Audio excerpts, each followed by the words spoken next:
Le 150e de la Confédération, une idée originale de SEMA TV, rendue possible par la participation financière de votre député fédéral Bernard Généreux et présentée par les MRC de Montmagny et Kamouraska.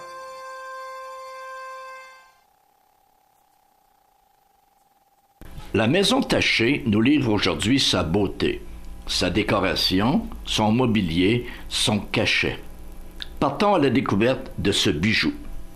Donc, on se trouve actuellement dans le vestibule de la maison Sir-Étienne Pascal Taché. En fait, le vestibule est véritablement l'aire d'accueil des visiteurs et c'est pour cette raison que dans tout bon vestibule qui se respecte, on doit trouver la présence d'un miroir comme vous avez juste ici. Le miroir va en fait servir aux invités de monsieur et à madame Taché à bien sûr se repeigner, se remaquiller légèrement, se replacer la moustache, la cravate et autres, et ce pour être le plus agréable possible pour monsieur ainsi que pour madame Taché. En ce qui a trait au vestibule, on peut remarquer quelque chose de très intéressant, d'unique au Québec. C'est en fait que vous pouvez observer sur les murs du vestibule, notamment de part et d'autre, le trompe-l'œil d'origine de la maison qui date du milieu du 19e siècle. En fait, pourquoi on mentionne un trompe-l'œil plutôt que par exemple une imitation ou un faux fini? En fait, on mentionne un trompe-l'œil car c'est un enduit qui a été entièrement réalisé à la main. On engageait donc un artiste peintre qui va passer plusieurs semaines, voire des mois dans l'habitation pour réaliser le trompe-l'œil en imitation de marbre sur 2 niveaux. Ce qui peut paraître surprenant, et la chose que je vais vous mentionner, c'est que ça coûtait beaucoup plus cher d'avoir du trompe-l'œil comme celui-ci que d'avoir du vrai marbre dans notre habitation, parce qu'on doit justement engager un artiste peintre professionnel qui va passer plusieurs mois dans notre habitation pour le réaliser. Donc, on se trouve actuellement dans le salon de monsieur et de madame Taché. Ce qu'on peut remarquer comme élément central en ce qui a trait au salon, c'est bien sûr la table de juste ici, qui aborde notamment la rose, symbole de la reine Victoria, qu'on peut voir sur plusieurs pièces de mobilier, notamment sur le divan, la chaise et autres. On peut voir aussi en ce qui a trait au salon et même un peu partout dans la maison que les motifs floraux sont fort courants. On les retrouve sur les divans, les tapis, les rideaux et même sur les tapisseries comme on le remarquera un petit peu plus tard lors de notre visite. Mais d'abord, revenons à la table. On peut voir que sur cette dernière, plusieurs objets sont posés de façon disparate, un peu comme si on se laissait traîner et qu'on n'avait pas eu le temps de se ramasser avec les invités entrent dans la maison. Ce n'est pas du tout le cas. Les bourgeois de l'époque vont volontairement laisser sur la table certains objets pour afficher leur niveau social. On va par exemple exposer fièrement quelques livres pour montrer qu'on sait lire et qu'on est cultivé. Il ne faut pas oublier qu'à l'époque de M. Taché, soit au 19e siècle, la plupart des gens sont encore analphabètes. Il y a même une anecdote qui mentionnait que si on possédait un livre et qu'on ne savait pas lire, on l'affichait quand même pour montrer qu'on avait les moyens d'en acquérir un. En ce qui concerne aussi le salon, on peut observer les portraits de M. et de Mme Taché, qui ont été réalisés vers 1855 par M. Théophile Hamel de la Ville de Québec.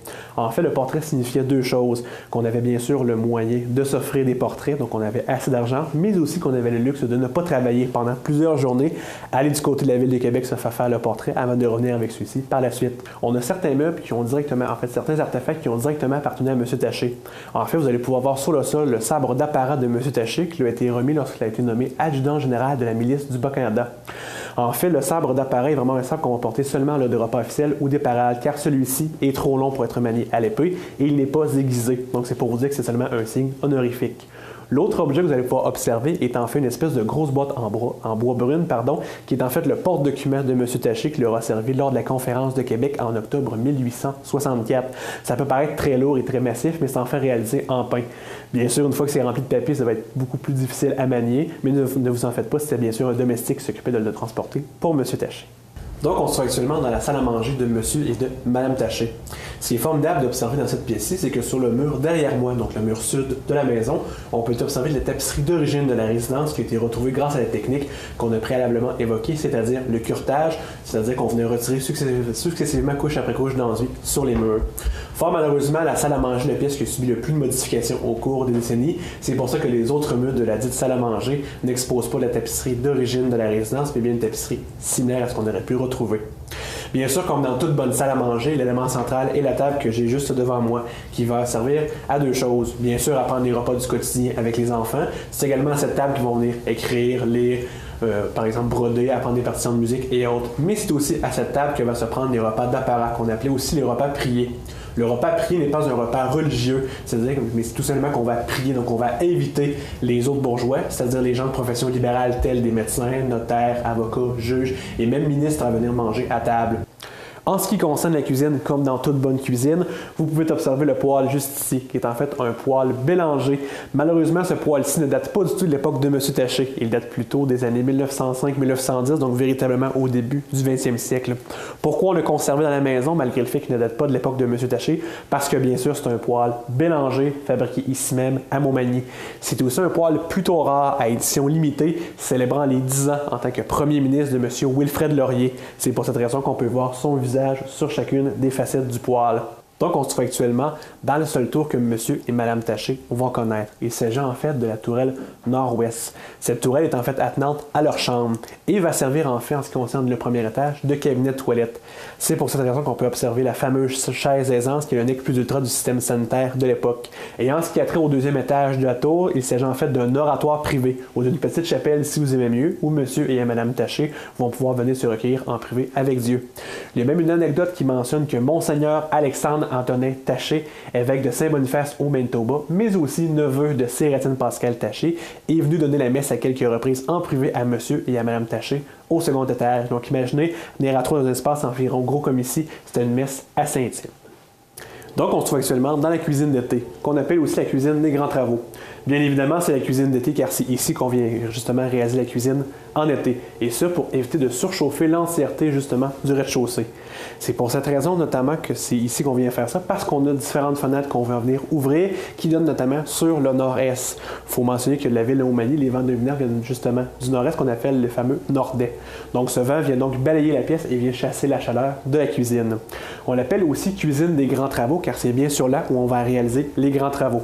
Comme vous pouvez le voir, c'est ici qu'on vient faire le lavage, le repassage, bien sûr qui prennent plusieurs minutes, plusieurs heures de la résidence. On n'a pas les machines modernes et tout est entièrement réalisé à la main. Donc on vient prendre les vêtements, on vient les faire bouillir dans l'eau, on vient les laver à la main sur des planches à laver avec du fameux savon de pays, on vient les re-rincer encore, les faire sécher, puis les repasser finalement comme ceci. Il faut également mentionner que l'électricité n'est pas encore courante à l'époque de M. Taché, en fait elle n'est pas encore inventée, il faut donc se servir de fer à repasser à la main. On en a la plupart du temps plusieurs qu'on vient mettre soit sur le poêle ou près de l'âtre pour en avoir toujours un de chaud. Donc on vient justement repasser les pièces de vêtements, quand celui-ci refroidit, on le remet soit sur le poêle ou dans l'âtre et on en prend un autre pour justement continuer le repassage. Donc merci beaucoup pour nous avoir accompagnés dans ce petit tour de la maison Sir Étienne Pascal Taché.